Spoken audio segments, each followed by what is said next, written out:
Hi guys, welcome to big topic. Parasakthi திரைப்படம் release ஆனதுலேருந்து ஒரு மிகப்பெரிய கான்ட்ரவர்சிக்குள்ளே சிக்கிக்கிடுச்சு அப்படிங்கிறத நம்ம நேற்று இருந்தே பார்த்துட்டு தான் இருக்கோம். நேற்று கூட தமிழ்நாடு இளைஞர் காங்கிரஸ் பார்த்தோன்னா ஒரு எதிர்ப்பு தெரிவிச்சிருந்தாங்க, கண்டனம் மன்னிப்பெல்லாம் கேட்கணும் அப்படின்ற அளவுக்கு தெரிவிச்சிருந்தாங்க.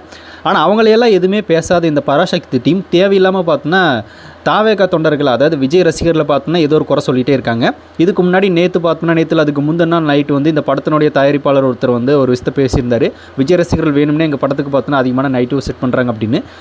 ஆனால் இப்போது மறுபடியும் படத்தினுடைய டைரக்டர் சுதா கொங்காரா இவங்களும் பார்த்தோன்னா ஒரு விஷயத்தை பேசியிருக்காங்க. என்ன சொல்லியிருக்காங்க அப்படின்னா, ஒரு படத்திற்கு எதிராக தெரியாத ஐடிகளுக்கு பின்னால் ஒளிந்து கொண்டு மோசமான வகையில் அவதூறு பரப்புகிறார்கள்.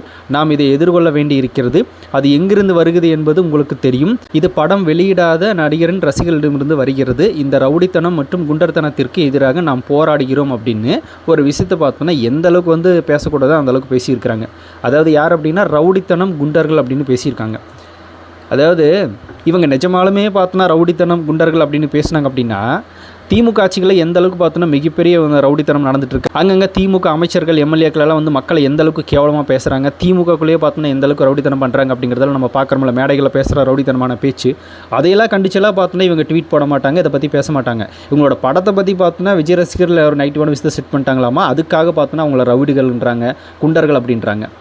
உண்மையாலுமே இவங்க பார்த்தோன்னா ஒரு படத்தை எடுத்து வச்சுருந்தா அந்த படத்துக்கு பார்த்தோன்னா நியாயமான ரிவ்யூ வந்துருந்துச்சு அப்படின்னா யாரும் பெரிய அளவில் பேச போகிறதில்ல. இப்போது இந்த படத்துக்கு எதிராக வந்து விஜய் ரசிகர்கள் தான் ஒரு நெகட்டிவ் செட் பண்ணுறாங்க அப்படின்னா படத்தை பார்த்துட்டு வந்து நிறைய பேரே பார்த்தோன்னா விஜய் ரசிகர்களை தவிர விமர்சகர்கள் ஆகட்டும், சிவகார்த்தியின் ஃபேன்ஸ் ஆகட்டும், இவங்களே பார்த்தோன்னா மிகப்பெரிய அளவில் வந்து படம் ஒன்றும் ஒர்த்து இல்லை அப்படின்னு தான் சொல்கிறாங்க நிறைய பேர்.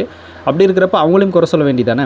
இவங்க ஏதோ பார்த்தோன்னா இது வரைக்கும் பார்க்காத ஒரு மிகப்பெரிய காவத்தை எடுத்து வச்ச மாதிரியும் அந்த படத்துக்கு பார்த்தோன்னா வேணும்னு நெகட்டிவ் செட் பண்ணுற மாதிரியும் பார்த்தோன்னா ஒரு விஷயத்தை பண்ணிகிட்டு இருக்காங்க. இந்த படம் அந்தளவுக்கு ஒர்த்து இல்லை அப்படின்றது எல்லாருமே சொல்லிட்டாங்க. பப்ளிக் மத்தியில் அது வந்து அம்பலமாகி போச்சு. அதனால தான் திமுகவே இந்த படத்தை ஓட வைக்கிறதுக்காக அவங்களுக்கு பார்த்தோன்னா டிக்கெட் ஃப்ரீயாக கொடுக்குறது, ஹெல்மெட் கொடுக்குறது அப்படின்ற மாதிரி வேலைகள் பார்த்துட்டு இருக்காங்க. அப்படிங்கிறது நம்ம தொடர்ந்து பார்த்துட்டு தான் இருக்கோம். இந்த மாதிரி ஒரு படத்தை எடுத்து வச்சுட்டு விஜய் ரசிகர்கள் வந்து இந்த படத்தை ஸ்டாப் பண்ணுறாங்க, நெகட்டிவான விஷயத்தை பரப்புகிறாங்க, அதுக்கு ரவுடிகள் தான் குண்டர்கள் தான் அப்படின்ற மாதிரி பேசிகிட்டு இருக்காங்க அப்படின்னா இவங்க என்ன மாதிரியான ஒரு இயக்குனர் அப்படின்றத நம்மளுக்கு தெரியல.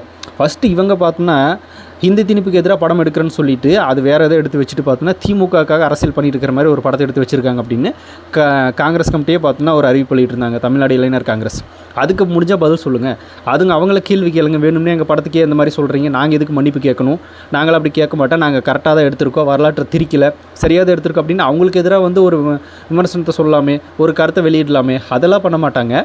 சோசியல் மீடியாஸில் படத்துக்கு நைட்டு ரிவ்யூஸ் கொடுக்குற விஜய் ஃபேன்ஸை பார்த்தோன்னா இவங்க பேசிகிட்டு இருக்காங்க அப்படின்னா இவங்களோடக்கும் பார்த்தோன்னா மிகப்பெரிய அளவில் பயம் தான். காங்கிரஸ் கட்சியெல்லாம் பார்த்து அதிகாரம் இருக்கிற இடத்துல குரல் கொடுக்க மாட்டாங்க. இங்கே வந்து லூசுத்தனமான சில விஷயங்களை பேசிகிட்டு இருக்காங்க. இதுக்கு முன்னாடி அந்த தயாரிப்பாளர் ஒருத்தர் பேசியிருந்தார், அதுக்கு நம்ம ரிப்ளை பார்த்துருந்தோம். இப்போ என்னடானா இவங்க பேசி வச்சுருக்காங்க. பார்த்தோன்னா இருக்கிறதுலே முட்டாள்தனமான ஒரு கருத்தாக தான் நான் பார்க்குறேன். ஏன்னா விஜய் ரசிகர்கள் மட்டும் இல்லை, யாராக இருந்தாலும் படத்தை பார்த்துட்டு பிடிக்கலன்னு சொல்கிறதுக்கு எல்லாருக்குமே உரிமை இருக்குது. அதை இவங்க பிடிக்கலான்னு சொல்லக்கூடாது, பிடிச்சிருக்குன்னு சொல்கிறோம், பிடிச்சிருக்குன்னு மட்டும்தான் சொல்லணும் அப்படின்ற மாதிரி பார்த்தோன்னா ஒரு கட்டாயத்தை திணிக்கிறாங்க அப்படின்னா அப்போ இவங்க தான் முதல் குற்றவாளி அப்படின்னு தான் நம்ம சொல்லணும்.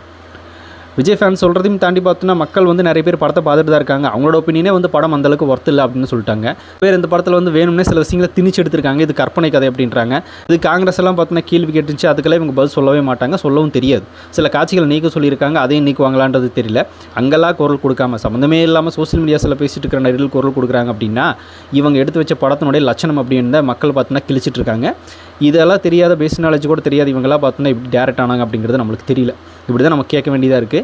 சரி, இதுக்கு மேலே என்ன சொல்கிறதுன்னு தெரியல. ஸோ இவங்களை பற்றி நீங்கள் என்ன நினைக்கிறீங்க அப்படிங்கிறத கமெண்ட்டில் ஷேர் பண்ணிட்டு போங்க. அப்படியே பிக் டாபிக் சேனல் யாராவது சப்ஸ்கிரைப் பண்ண மறக்காமல் சப்ஸ்கிரைப் பண்ணிக்கோங்க. நிறைய big topics, political news, trending news, cinema updates அப்படின்னு நிறைய நம்ம சேனலில் தொடர்ந்து வரப்போகுது.